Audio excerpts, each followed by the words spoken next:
Pop Douglas appears to be in Belichick's doghouse after his costly first quarter turnover. Douglas, who was targeted twice on his first 6 snaps versus the Dolphins, did not get any offensive snaps after coughing up the ball. Belichick was asked after the game about benching the rookie. Yeah, we played all of our skill players. They all played. I don't think we saw him take another offensive snap after that play. Well, I mean, look, we had a lot of production on offense, so Parker had a good day, Gesicki had a good day, Hunter had a good day, Juju, KP, so, you know, a lot of good players. Can't play everybody. Were you itching to get back in as that comeback's happening? Oh, definitely. Just to, come back in. I believe I could have made the difference. But offense did a good job still moving that ball. So, yeah. All right, Phil, I got a 2-part question for you. 1, do you buy what Bill Belichick is selling? That, hey, we just have so many guys out there. We didn't need it for Pop Douglas. And 2, how does Pop Douglas, you've talked to him, you've been around him. How does he handle something like that? Like, can that hurt a young receiver's development? I thought he handled it really professionally last night. He met with me, he met with other members of the media soon after I approached him, and then he did a whole separate session with an entirely different horde of media. So kudos to him on that front, sort of facing the music and doing what is really difficult for a young player like that. As far as him not being out there, I agree with Giles when he was making that amazing tease.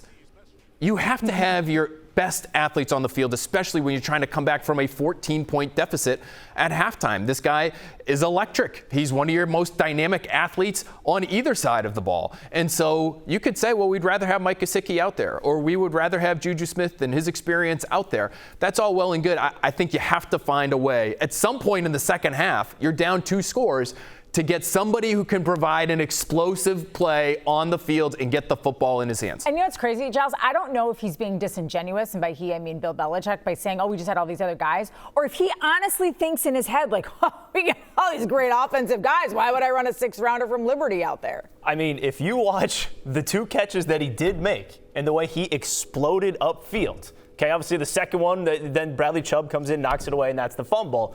You watch those 2 plays, he's doing something that nobody else on the roster can do, or at least has done to this point. So he's making something on up. If you're talking about getting the screen game going once again, throwing short, that's the guy. He had 19 yards after catch on just 2 catches. And on that fumble, he told me, I thought I was actually going to score a touchdown. I saw green grass, and I'm thinking to myself, man, when's the last time they had a guy who had that kind of mentality, right? He's that far away from the end zone, and there's people chasing him down. They're within, a pretty close vicinity there, and he's thinking, no, I can outrun these guys. I'm going to score. The Patriots, they really don't have the luxury to sit a player like Pop Douglas, a 4-4 receiver out there. I mean, let's be honest. You cannot sit Pop Douglas. I know that Bill Belichick maybe wants to teach him a lesson because it's a rookie mistake, but at the same time, Tom Curran brought this up last night. If you're going to punish one player, keep it consistent all across the board. There are people making mistakes all throughout the game, so it made no sense to sit Pop Douglas knowing that you were struggling to win this game. Yeah, it's just, I don't understand. You just don't have the luxury to do it. And to me, that's why I wonder, is Bill that stubborn, or does Bill really believe in everybody that's around him? I want to get to this really quickly because Max shared his message for Pop when asked about the rookies benching. Yeah, I think Pop, obviously a young player, and just trying to keep him encouraged. Obviously one of my close buddies, so it's going to happen.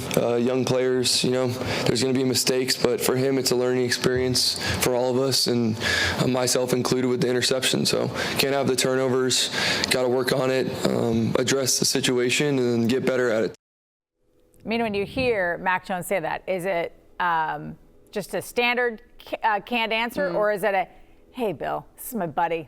Yeah. We have a nice little relationship. I'd really like to see him on the field. It kind of feels like that, but also Mac Jones during, spring training and training camp, you saw him talking about Pop Douglas, the fact that they were from the same hometown. He's seen him play at the high school level. I mean, I think that Mac Jones getting up there at the podium and kind of making that nod to Bill Belichick, Phil, I mean, it's something that he needed to do. I mean, sometimes you need a reality check, and it's like, hey, look at the guys we have in the wide receiver room, and Pop Douglas is providing a pop out there on the field. Why not have him there? Well, Mac Jones knows they need some explosive plays as well. Right? And Pop Douglas is built for what the Patriots are offensively right now, which is a team that needs to get the ball out quickly because they can't protect for extended periods of time. So when you're that kind of offense, who better than to have a 5'8" guy who runs a 4.4 and broad jumps 11 feet and is all kinds of explosive in a tiny little package. You throw it to him out wide and let him scoot. That's exactly what they need right now.